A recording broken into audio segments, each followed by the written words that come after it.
Hi, good day everyone. This is Jay from Pageant Trend, and I'm here with one of the official candidates of Ultimate King of Runway 2024. I'm here with Wawi. Hi, Wawi. Hello po.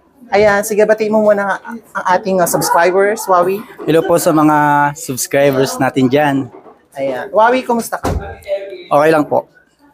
Okay, so how was your journey here at Ultimate King of Runway 2024? Okay lang naman po yung Okay lang, so Okay lang. enjoy. enjoy. Okay, for how many months mo pinaghandaan tong pageant na to?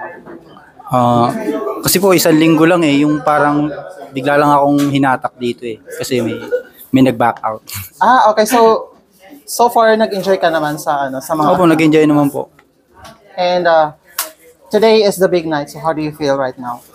Yung medyo pinakabahan kasi malalakas yung kalaban ko First time mo ba mag-join naman ganitong patimpalak?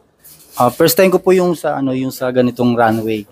Sa pageant po sumali na ako mga 2 times pa lang. Ano yung mga pageant na sinalihan? Yung sa Isitan po, yung Manila's Finest tsaka Summer Bodies. Oh, nice. So when did you start joining those kind of pageants? Nung lang po, 2023.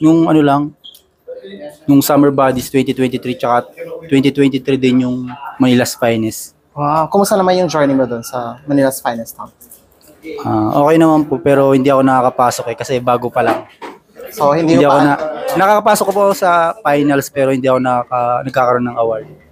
And tonight is the Ultimate King of Runway 2024. So I guess this is the first edition na produce ng Laksa Legacy Production. So ano sa tingin mo yung advantage mo sa mga ibang candidates? Siguro po. Di ko alam kung anong advantage ko kasi hindi ko alam kung first time ko kasi sumali ng mga ganito yung runway. Hindi ko alam kung anong gagawin mamaya. So when we say runway, of course, it's more on yung sa lakad, sa pasarela mo. So who trained you? Ano po? Sino nag-train sa'yo para sa wala mga pasarela? Wala po nag-train sa akin kahit sa pageant. Parang biglaan lang din akong sumali dun. Kasi bigla lang, kinabukasan lang, parang wala akong ideya kung anong gagawin. Parang ganito lang. Sino nag-encourage sa'yo na sumali ka dito? Yung tinawagan lang po ako nung parang manager nun si Tito Alex po.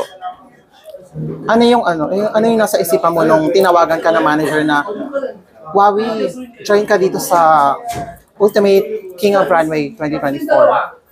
Ayun po, yung trinay ko lang din po kasi parang gusto ko rin ma-experience yung mga ganitong pageant.